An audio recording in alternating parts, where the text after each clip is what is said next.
जय श्री कृष्ण। राधे राधे।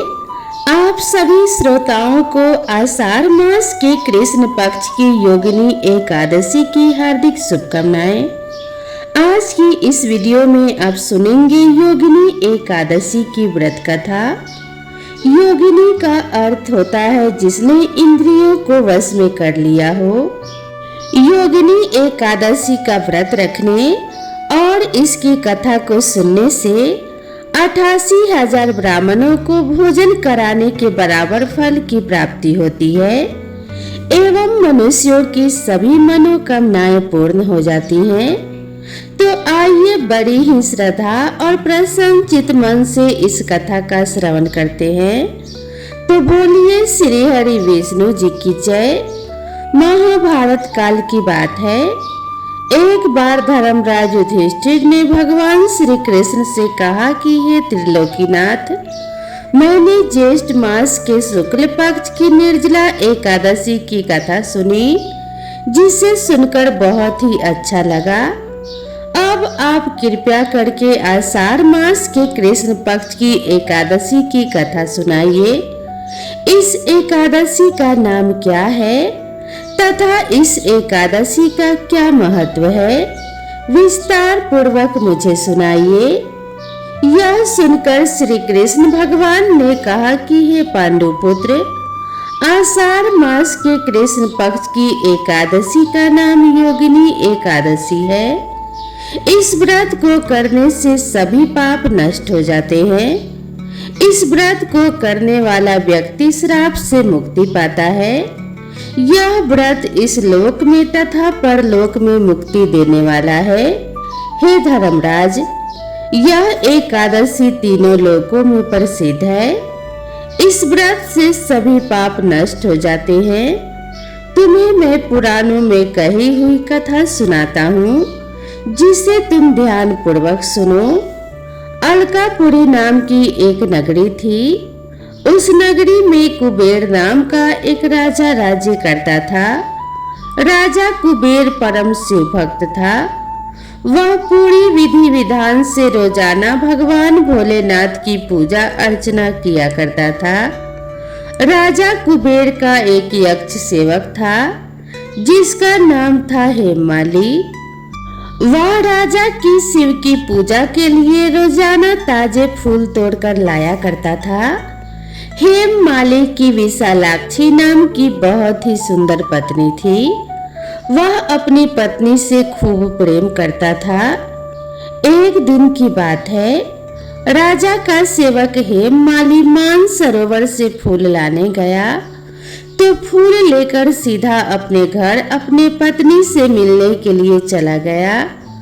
घर जाकर हेममाली ने फूलों को एक तरफ रख दिया और अपने पत्नी के साथ बातें करने लगा, किंतु कामातुर होने के कारण वह अपने पत्नी के साथ रमन करने लगा। इस भोग विलास में दोपहर हो गई।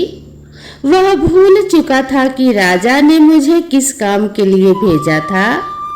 उधर राजा सुबह से ही हेममाली की राह देख रहे थे। इंतजार करते करते दोपहर हो गई तो राजा ने सोचा कि पूजा का समय तो बीतता ही जा रहा है, परंतु आज हेममाली पता नहीं फूल लेकर क्यों नहीं आया। रोजाना तो सही समय पर आ जाता था। न जाने ऐसी कौन सी बात हो गई जो पूजा के वक्त फूल लेकर नहीं पहुंचा। राजा ने मन ही मन विचार किया कि सेवकों को भेजकर पता कराना होगा। तो राजा ने सेवकों को आज्ञा दी कि तुम लोग पता करो कि हेममाली आज अभी तक फूल लेकर क्यों नहीं आया। राजा की आज्ञा पाकर राजा के सेवक मानसरोवर पर हेममाली को तलाशने के लिए गए, लेकिन हेममाली वहां पर कहीं भी दिखाई नहीं दिया। सब जगह उसे ढूंढकर वे उसके घर गए तो उसके घर जाकर देखा तो वह अपने पत्नी के साथ था।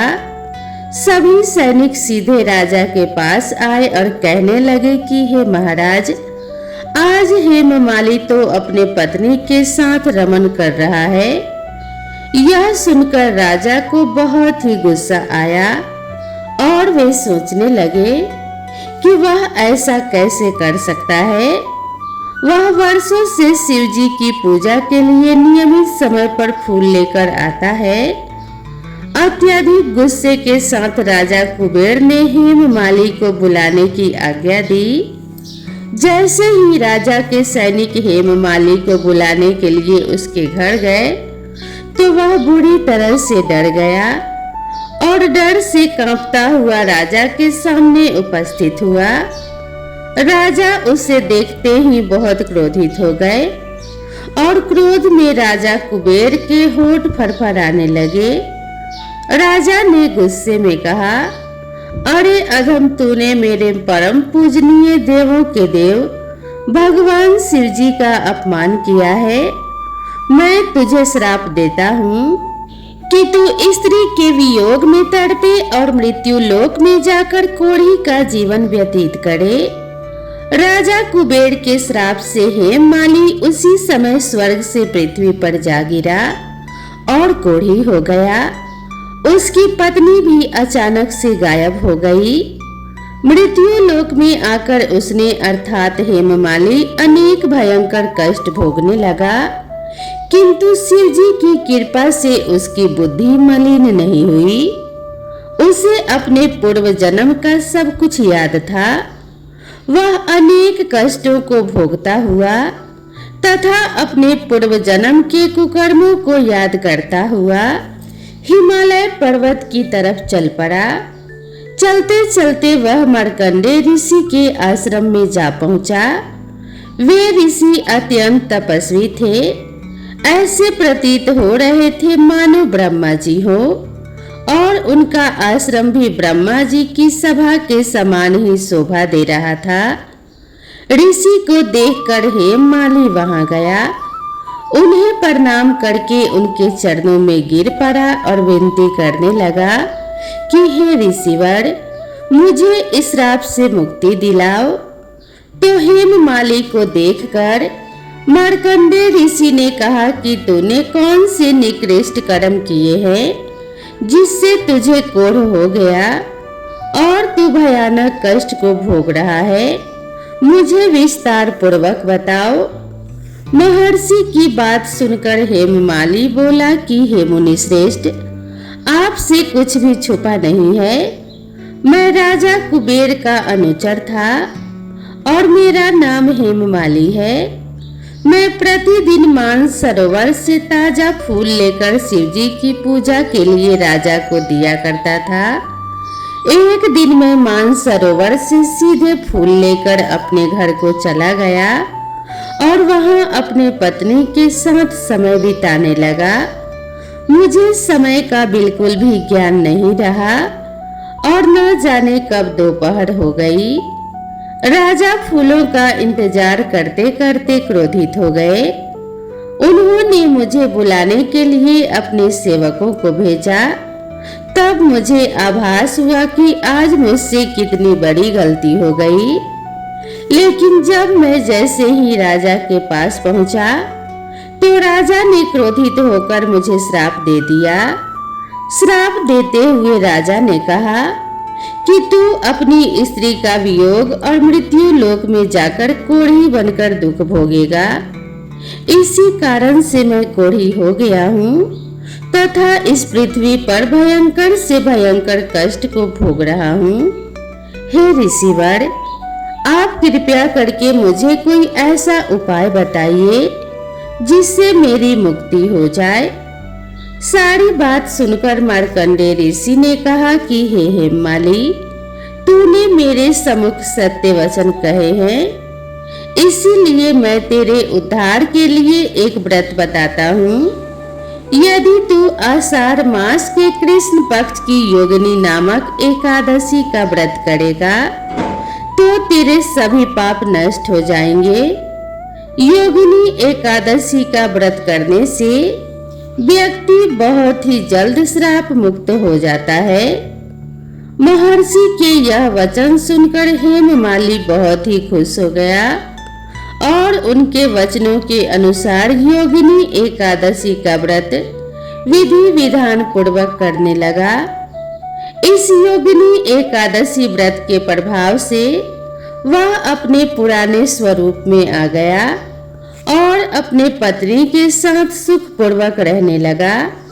फिर इस लोक के समस्त सुखों को भोगता हुआ अंत में स्वर्ग लोक को गया। यह कथा कहकर भगवान श्री कृष्ण ने कहा कि हे राजन, इस योगिनी एकादशी का फल 88,000 ब्राह्मणों को भोजन कराने के बराबर होता है। इसके व्रत से सभी पाप नष्ट हो जाते हैं, व्यक्ति श्राप मुक्त हो जाता है और अंत में मोक्ष को प्राप्त करके प्राणी स्वर्ग का अधिकारी बन जाता है। तो बोलिए श्री हरि विष्णु भगवान की जय। अब आइए श्रवण करते हैं एकादशी की अगली कथा, जिसे सुनने मात्र से सभी मनोकामनाएं पूर्ण होती हैं। एक समय की बात है, श्री ठाकुर मंदिर के महंत, जो प्रभु के बहुत ही प्रिय भक्त थे, अपने कुछ शिष्यों को साथ लेकर दक्षिण तीर्थ में दर्शन करते हुए एक नगर में पहुंचे। संध्या का समय था। मार्ग में बहुत ही रमणीय उपवन देख महंत जी का मन हुआ कि यहीं कुछ देर विश्राम करें और भोजन प्रसाद बनाकर हरि नाम संकीर्तन किया जाए। संयोग से वह स्थान एक वैश्या का था।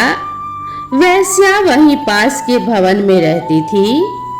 महंत जी और उनके शिष्यों को इस बात का पता नहीं था कि जिस जगह वे रुके हैं वह स्थान एक वैश्या का है। वैश्या भी दूर से अर्थात अपने भवन से श्री हरि भक्तों की क्रियाओं का आनंद ले रही थी। आज मानो संतों के प्रभाव मात्र से पाप आसक्त उस वेश्या के हृदय में भी प्रभु का प्रेम उपज गया। उसने स्वयं को भागी जानकर संतों को ज्ञात न हो यह जानकर और अपने बारे में कुछ न बताकर दूर से ही अपने भवन से ठाकुर जी के दर्शनों का आनंद लिया। जब सभी संतों का भोजन प्रसाद और संकीर्तन समाप्त हुआ तो अंत में वेश्या ने एक थाल में बहुत सारी स्वर्ण मुद्राएं लेकर महंत जी के समक्ष प्रस्तुत की और महंत जी को प्रणाम किया। उसने बताया कि यह स्थान मेरा ही है और मैं यहाँ की मालकिन हूँ। महंत जी को यह जानकर बड़ी प्रसन्नता हुई और आभार व्यक्त करते हुए उन्होंने कहा कि यह बहुत ही रमणीय स्थान है। हमारे ठाकुर जी को भी यह स्थान संकीर्तन में बड़ा पसंद आया। अब वेश्या ने वह स्वर्ण से भरा हुआ थाल महंत जी की सेवा में प्रस्तुत किया। सच्चे संतों का स्वभाव होता है कि वे बिना जाने किसी भी अनजान व्यक्ति का धन या सेवा नहीं लेते हैं और शास्त्र भी अनुमति नहीं देता है। अतः महंत जी ने उस वेश्या से कहा कि हम बिना जाने यह धन स्वीकार नहीं कर सकते कि आपने किस तरह से यह धन अर्जित किया है। वेश्या ने भी द्वार पर आए संतों से झूठ न कहकर सारी बात सच सच बता दी। वह बोली, मैं एक वेश्या हूँ और समाज के आसक्त पुरुषों को रिझाती हूँ, उसी से मैंने यह धन अर्जित किया है। इतना कहकर वह महंत जी के चरणों में पूर्ण समर्पण करते हुए फूट फूट कर रोने लगी। उसने महंत जी से श्री ठाकुर जी की भक्ति का दान देने का अनुग्रह किया। महंत जी को भी उसके इस अनुग्रह पर दया आई, लेकिन वे बड़े धर्म संकट में पड़ गए। यदि वेश्या का धन स्वीकार किया तो धर्म की हानि होगी और यदि शरण में आए हुए को स्वीकार नहीं किया और मार्ग नहीं दिखाया तो संत धर्म की हानि होगी। महंत जी ने अपने ठाकुर जी का ध्यान किया और उन्हीं को साक्षी कर वेश्या के सामने शर्त रखी। उन्होंने कहा, हम तो यह धन स्वीकार नहीं कर सकते यदि तुम हृदय से अपने इस बुरे कर्म को छोड़ना चाहती हो तो ऐसा करो। इस पाप कर्म से अर्जित की हुई सारी संपत्ति को तुरंत बेचकर जो धन आए उससे हमारे ठाकुर जी के लिए सुंदर सा मुकुट बनवाओ। यदि हमारे प्रभु वह मुकुट स्वीकार कर ले तो समझ लेना उन्होंने तुझे माफ करके अपनी कृपा प्रदान की है। वेश्या का मन तो पहले ही निर्मल हो चुका था। महंत जी की आज्ञा सिरोधार्य कर उसने तुरंत संपूर्ण संपत्ति बेचकर ठाकुर जी के लिए कई लाख रुपए का सुंदर मुकुट बनवाया। कुछ ही दिनों में वेश्या ने मुकुट बनवाकर अपने नगर में महंत जी के साथ ठाकुर जी के मंदिर के लिए प्रस्थान किया। मंदिर पहुंचते ही सब जगह यह बात समस्त ग्रामवासियों और मंदिर के पुजारियों को पता चली कि अब वेश्या के धन से अर्जित मुकुट ठाकुर जी धारण करेंगे, तो सभी अपना अपना रोष व्यक्त करने लगे और महंत जी और उस वेश्या का मजाक उड़ाने लगे। महंत जी सिद्ध पुरुष थे और ठाकुर जी के सर्वविदित प्रेम भक्त भी थे, इसीलिए किसी ने उनका विरोध करने की चेष्टा नहीं की। जैसे ही वह वेश्या मंदिर में प्रवेश करने लगी, द्वार तक पहुंची ही थी कि पूर्व का पाप बीच में आ गया। वेश्या वहीं रजस्वला हो गई। उसने अपना माथा पीट लिया और फूट फूट कर रोने लगी। मूर्छित होकर भूमि पर गिर पड़ी और मन ही मन वह सोचने लगी कि संत जी की कृपा हुई, ठाकुर जी का आग्रह प्राप्त होने ही वाला था कि रजस्वला हो गई, मंदिर में जाने के लायक न रही। सब लोग हंसी उड़ाने लगे। पुजारी जी भी महंत जी को कोसने लगे। महंत जी ने वेश्या के हाथ से मुकुट लेकर स्वयं ठाकुर जी के गर्भगृह में प्रवेश कर श्री ठाकुर जी को मुकुट पहनाने लगे। इधर महंत जी बार बार मुकुट प्रभु के मस्तक पर धारण कराते, लेकिन ठाकुर जी धारण ही नहीं कर रहे थे। मुकुट बार बार ठाकुर जी के मस्तक से गिर जाता था। अब महंत जी भी निराश हो गए और सोचने लगे, हमसे ही बहुत बड़ा अपराध हुआ है। शायद प्रभु ने उस वेश्या को स्वीकार नहीं किया, इसीलिए ठाकुर जी मुकुट धारण नहीं कर रहे हैं। अपने भक्त को निराश देखकर ठाकुर जी से रहा नहीं गया। वो अपने श्री विग्रह से ही बोल पड़े, बाबा आप निराश मत हो, हमने तो उसी दिन उस वेश्या को स्वीकार कर लिया था जिस दिन आपने उसे आश्वासन देकर हमारे लिए मुकुट बनवाने को कहा था। महंत जी ने कहा, प्रभु जब स्वीकार कर ही लिया है तो फिर उस बेचारी का लाया हुआ मुकुट धारण क्यों नहीं कर रहे हैं? ठाकुर जी बोले, मुकुट तो हम उसी वेश्या के हाथ से ही धारण करेंगे, इतने प्रेम से लाई है तो पहनेंगे भी उसी के हाथ से। महंत जी ने कहा, प्रभु जी वह रजस्वला है, इसीलिए वह मंदिर में नहीं प्रवेश कर सकती। अब तो ठाकुर जी जिद करने लगे, इसी समय लाओ, हम तो उसी के हाथ से पहनेंगे।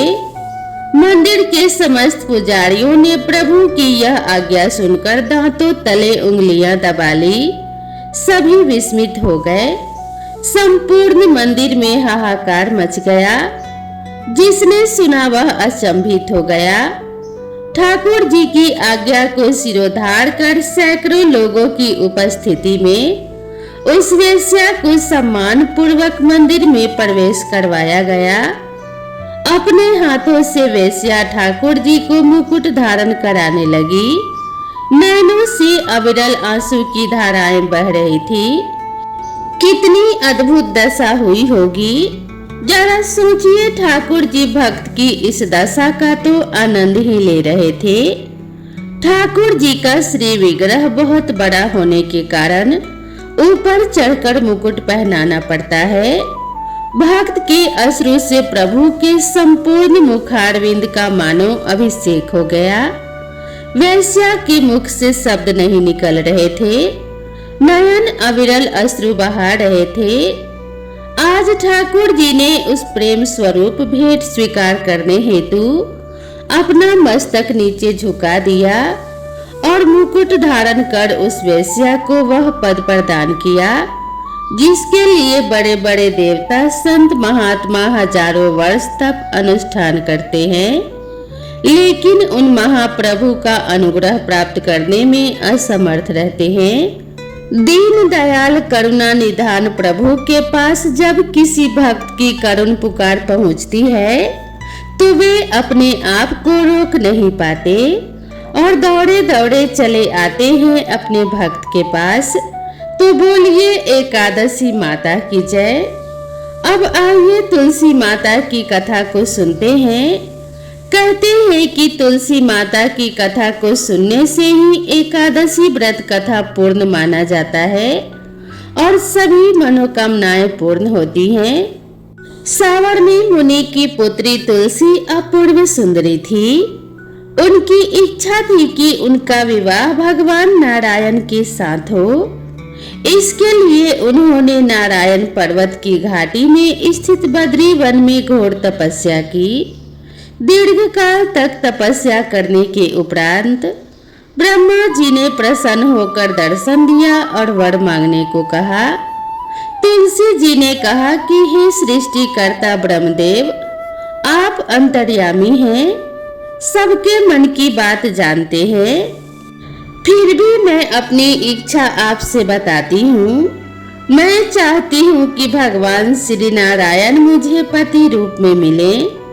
ब्रह्मा जी ने कहा, तुम्हारा अभीष्ट तुम्हें अवश्य मिलेगा। अपने पूर्व जन्म में किसी अपराध के कारण तुम्हें श्राप मिला है। इसी प्रकार भगवान श्री नारायण के एक पार्षद को भी दानव कुल में जन्म लेने का श्राप मिला है। दानव कुल में जन्म लेने के बाद भी उसमें नारायण का अंश विद्यमान रहेगा। इसीलिए इस जन्म में पूर्व जन्म के पाप के समन के लिए संपूर्ण नारायण तो नहीं मिलेंगे, लेकिन नारायण के अंश से युक्त दानव कुल में जन्म उस श्रापग्रस्त पार्षद से तुम्हारा विवाह होगा। शाप मुक्त होने पर भगवान श्री नारायण सदा सर्वदा के लिए तुम्हारे पति हो जाएंगे। तुलसी ने ब्रह्मा के इस वर को स्वीकार किया, क्योंकि मानव कुल में जन्म होने के कारण उस मायावी भोग को तो भोगना ही था। तुलसी बद्री वन में ही रहने लगी। नारायण का वह पार्षद दानव कुल में जलंधर के नाम से पैदा हुआ था। कुछ दिनों बाद वह भ्रमण करता हुआ बद्री वन में आया। यहाँ तुलसी को देखते ही वह उस पर मंत्र मुग्ध हो गया। तुलसी के सामने उसने अपने विवाह का प्रस्ताव रखा। इतने में ही महाब्रह्मा जी वहां पर आ गए और तुलसी से कहा कि हे तुलसी, जलंधर को देखो, कैसा देवोप उसका स्वरूप है। दानव कुल में जन्म लेने के बाद भी लगता है जैसे इसके शरीर में नारायण का वास हो। तुम प्रस्ताव को सहर्ष स्वीकार कर लो। तुलसी को भी लगा कि उसकी तपस्या पूर्ण हुई, उसे इच्छित फल मिला है। जलंधर के साथ उसका गंधर्व विवाह हो गया और वह जलंधर के साथ उसके महल में पत्नी बनकर आ गई। जलंधर ने अपनी परम सुंदरी सती साध्वी पत्नी तुलसी के साथ बहुत दिनों तक राज्य किया। उसने अपने राज्य का इतना विस्तार किया कि देवलोक तक उसके अधिकार में आ गया। स्वर्ग का सुख भोगने वाले देवताओं की दशा भिखारियों जैसी हो गई।